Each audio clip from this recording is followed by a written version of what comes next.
going to show you how I marinate the beef flank for tacos. I got a little over 2-pound beef flank here. Okay, now I always like to marinate it overnight, and I'm going to make a little marinade. Start off with a 1/2 cup of olive oil. Okay, you're going to use 3 tablespoons of Worcestershire sauce.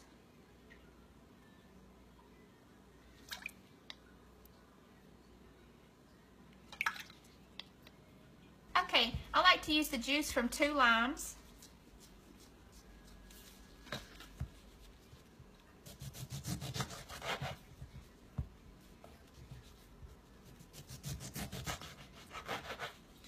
Now I have a lime juicer or just a citrus juicer in general, but I can't find it. So a lot of times I just like to take a pair of tongs and squeeze it.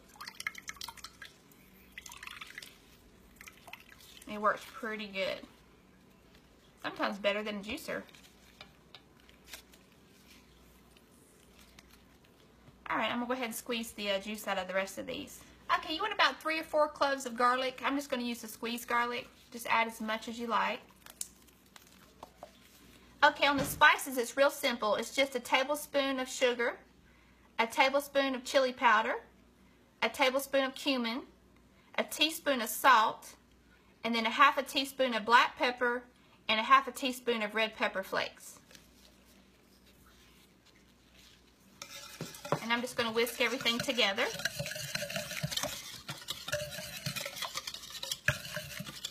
Okay, I'm going to put the flank steak in a Ziploc bag. This is a gallon size.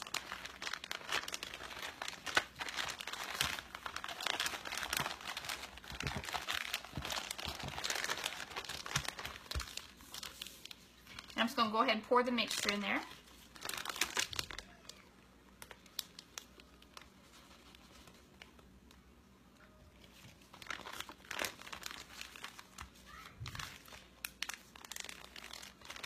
Okay, you just want to make sure you toss it around and make sure the mixture gets on both sides. Okay, I'm going to place it in the refrigerator and let it sit overnight. Okay, I marinated the flank steak overnight, and I made a same exact marinade for the veggies. Today I'm just going to use an onion and 3 jalapenos. Just use whatever type you like. You can use bell peppers or whatever.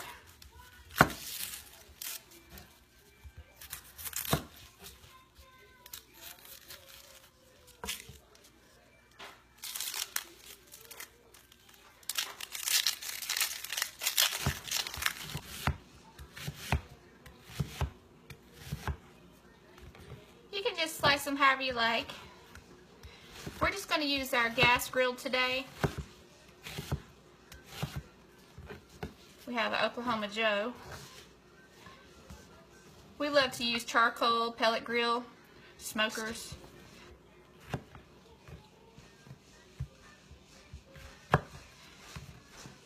And I'm just going to leave the seeds in here.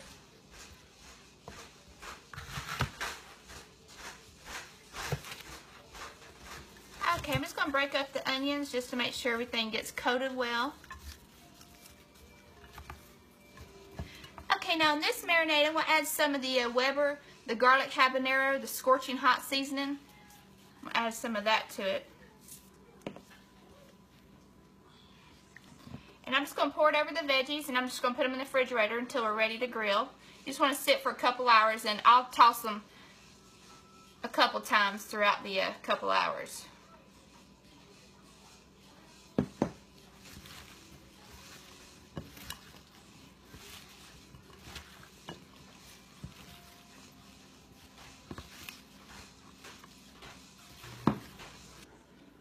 Okay, now we're going to go ahead and grill the veggies first, and we're just going to use a grill pan, and then we'll grill the flank steak, probably about 6 minutes per side. Just depends on how it's looking, but we like to have ours around medium rare.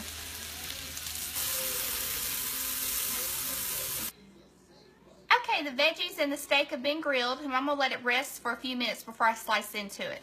Okay, I let it rest, and you want to make sure you cut it across the grain. You can see the grains running this way. And I just like to cut it in thin slices. Of course, you can cook it more well if you like. I got 2 tablespoons of canola oil in my pan, And I'm going to go ahead and just rough chop a half of a large onion because I'm going to use my Ninja to chop it up, mince it up. Okay, I'm going to add some pickled jalapenos to the Ninja.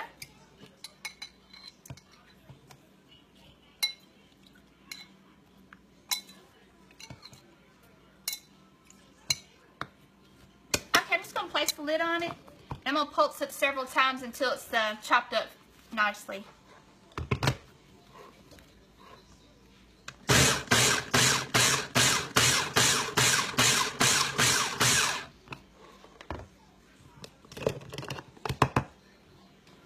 Okay, I'm going to heat the oil up and then I'm going to add the onions and the jalapenos and let them cook for a few minutes.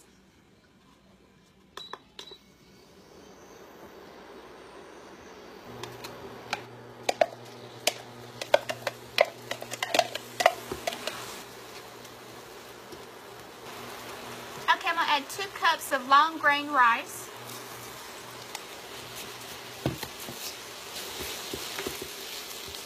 You just want to stir it constantly. I'm going to go ahead and add some garlic.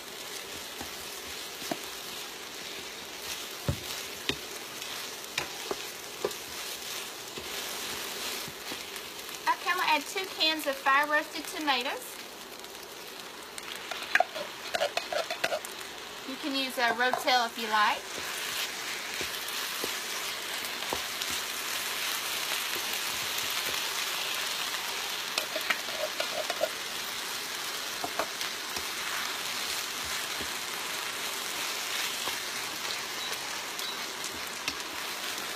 On the seasoning, I'm going to add a teaspoon of cumin, a little heaping teaspoon, and also a teaspoon of kosher salt. You may need to add more salt. You just have to taste it after you're done.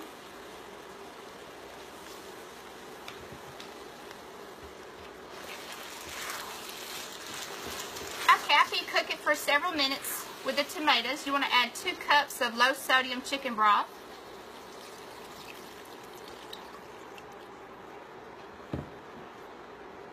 Now at this point we're going to turn it down to a simmer, and I'm just going to place the lid on it. And I'll just check it periodically to see if it needs any more broth. But you don't want to mess with it too much, you just want to let it thicken up on its own.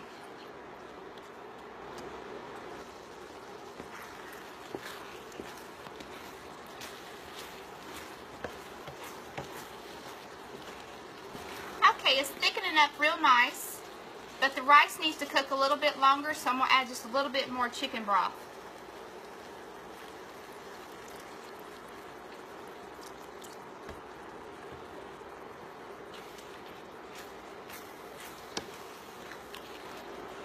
Okay, you just want to cook it about 15 minutes or so, just until your rice is softened up. And after it's done, you want to taste it to see if you need to adjust the seasoning. The tomatoes already have salt in them, so I usually don't put a lot in the beginning, but I usually will add more later. And in the pan, I have 2 tablespoons of canola oil that I'm going to heat, and I'm going to add a couple tablespoons of garlic. Just going to use the squeezed garlic to it.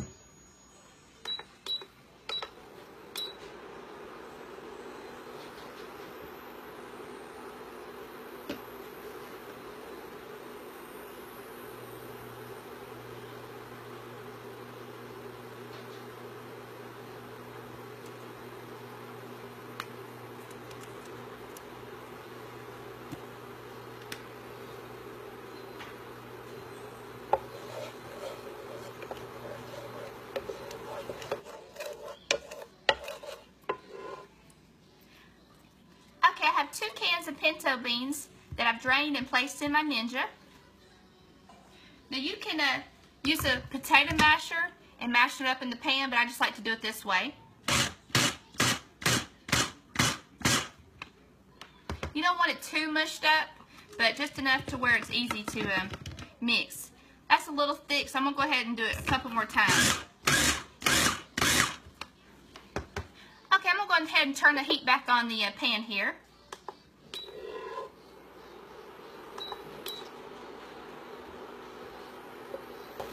Okay, I'm going to go ahead and add the bean mixture.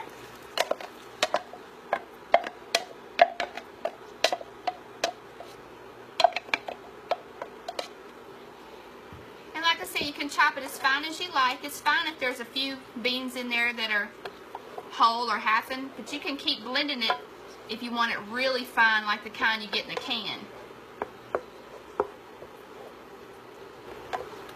Okay, I'm going to go ahead and add a teaspoon of chili powder and also a teaspoon of cumin.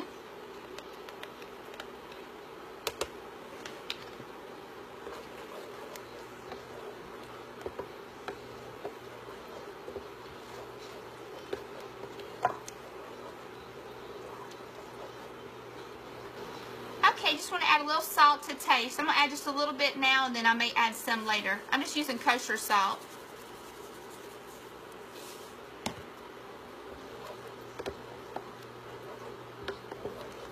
Okay, I just like to cook it until it thickens up and it gets a little darker in color, which it has.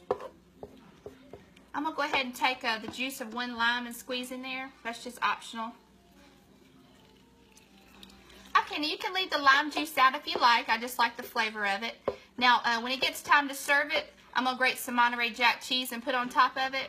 And you can also put cilantro if you like. I've got 4 avocados here, and hopefully they're all going to be right. We're going to find out. So far, so good. Alright, I'm going to go ahead and cut the other 2. Okay, one of the avocados was really bad. A couple of these have some spots on them, but I've used them before where you just kind of pick off the spots that are dark. You can still use it. And so I'm going to go ahead and finish this, getting a few little bad spots off. Okay, I'm just going to go ahead and scoop them out.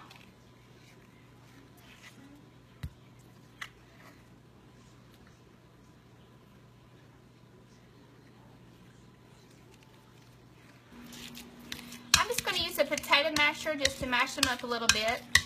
You can leave it as chunky as you like. Okay, now you can put lime juice in there, but I like to use my salsa. Just about 2 spoonfuls. And I like mine creamy, so I'll use a good little dollop of sour cream. Again, just make yours how you like it. The salsa does just like the lime juice. It has that acidity in it, so it prevents it from turning brown. I'm really missing that extra avocado, I must say.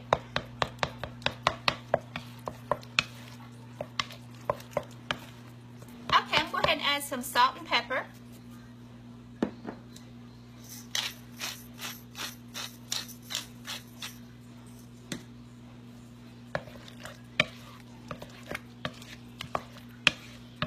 Okay, now this is one of those things I definitely can't taste because once I start eating it, I won't stop.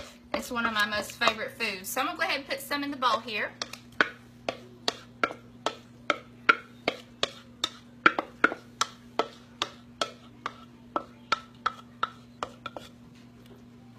Okay, I'm going to take a piece of plastic wrap.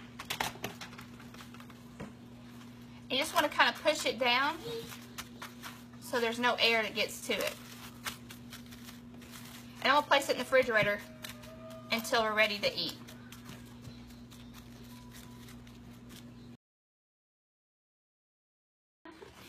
In the pot here, I have 1 cup of sugar and I have a 1/4 cup of water. I'm just going to stir it up a little bit. And what I'm going to do is I'm going to heat it up until it comes to a boil. And then I'm going to reduce it and let it simmer until it turns kind of golden brown.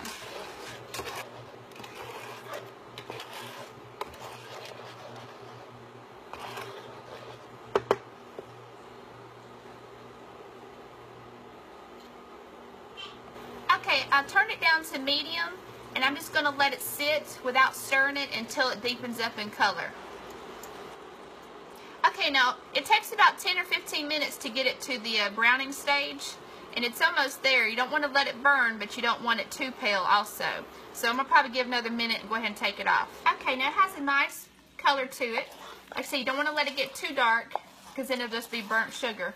And I'm going to go ahead and pour this into a 9-inch pie plate.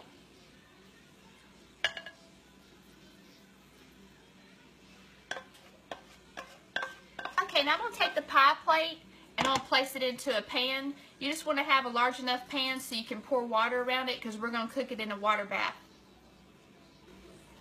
Okay, now I have the oven rack in the middle position, and I have it preheating at 325 degrees. I have a quart of water that's coming up to boil because we're going to do a water bath. And in the bowl I have 8 ounces of cream cheese that's been softened. I'm going to go ahead and mix it up.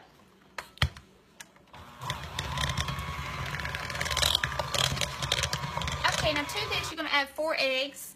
And like usual, I had smaller eggs, so I went ahead and had 3 small eggs and then 1 turkey egg. That's why you see the kind of oddball one. But anyways, you just want to add them one at a time.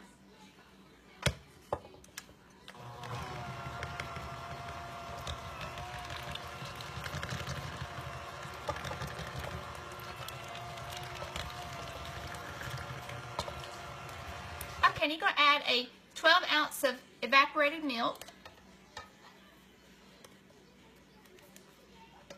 And you'll add a 14 ounce of sweetened condensed milk.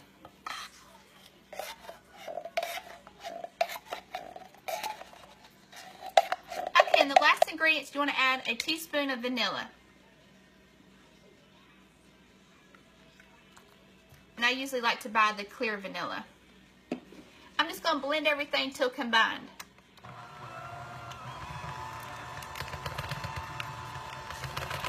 Okay, I'm just going to go ahead and pour the batter into the pie pan. Okay, now I'm going to go ahead and open the oven, and yeah, I'm going to place this on the rack and then pour the water in because you can't pour it in there and carry it. So anyways, I'm going to cook it for 1 hour at 325. Okay, I took it out right at 1 hour, and I'm going to let it cool, and then I'm going to put it in the refrigerator for several hours before I flip it out. Okay, the flan's been in the refrigerator for several hours. I'm just going to take a little paring knife and just go around the edges. Okay, I'm just going to use a little cutting board just to invert it.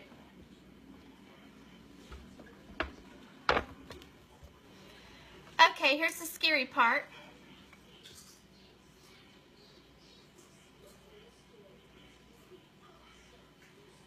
Wow. And there you have it. Thanks a lot.